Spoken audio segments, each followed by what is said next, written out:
Like and subscribe and click the bell icon to get new video updates. U.S. death row inmate Richard Moore picks firing squad over electric chair. A South Carolina prisoner scheduled to be the first man executed in the state in more than a decade has decided to die by firing squad rather than in the electric chair later this month, according to court documents. Richard Bernard Moore, 57, is the also first South Carolina prisoner to face the choice of execution methods after a law went into effect last year making electrocution the default and giving inmates the option to face 3 prison workers with rifles instead. Moore has spent more than 2 decades on death row after being convicted of the 1999 killing of convenience store clerk James Mahoney in Spartanburg. If executed as scheduled on April 29, he would be the first person put to death in the state since 2011 and the 4th in the United States to die by firing squad in nearly half a century. Only 3 executions in the U.S. have been carried out by firing squad since 1976, according to the Washington-based nonprofit Death Penalty Information Center. Morris would mark the first since Ronnie Lee Gardner's 2010 execution by a 5-person firing squad in Utah. South Carolina is one of 8 states that still use the electric chair and one of 4 to allow a firing squad, according to the center. In a written statement, Moore said he didn't concede that either method was legal or constitutional, but he more strongly opposed death by electrocution and only chose the firing squad because he was required to make a choice.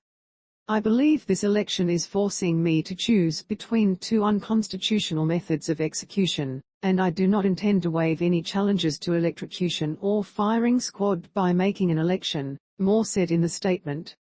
The state's new law was prompted by the decade-long break in executions, which corrections officials attributed to an inability to procure the drugs needed to carry out lethal injections. Moore's lawyers have asked the state Supreme Court to delay his death while another court determines if either available method is cruel and unusual punishment. Read more. The lawyers argue prisons officials aren't trying hard enough to get the lethal injection drugs, instead forcing prisoners to choose between 2 more barbaric methods. His lawyers are also asking the state Supreme Court to delay the execution so the U.S. Supreme Court can review whether his death sentence was a disproportionate punishment compared with similar crimes. The state justices denied a similar appeal last week. South Carolina's Corrections Agency said last month that it finished developing protocols for firing squad executions and completed $53,600, $72,480 in renovations on the death chamber in Columbia, installing a metal chair with restraints facing a wall with a rectangular opening 4.6 meters away. In the case of a firing squad execution, 3 volunteer prison workers will train their rifles on the condemned prisoner's heart. Supporters say Moore's punishment is disproportionate. Moore is one of 35 men on South Carolina's death row.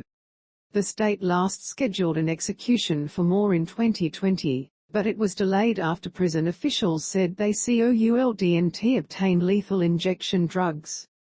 Corrections Department Director Bryan Stirling reiterated in an affidavit last week that the agency still couldn't obtain the drugs because manufacturers and compounding pharmacies contacted by the state refused to help.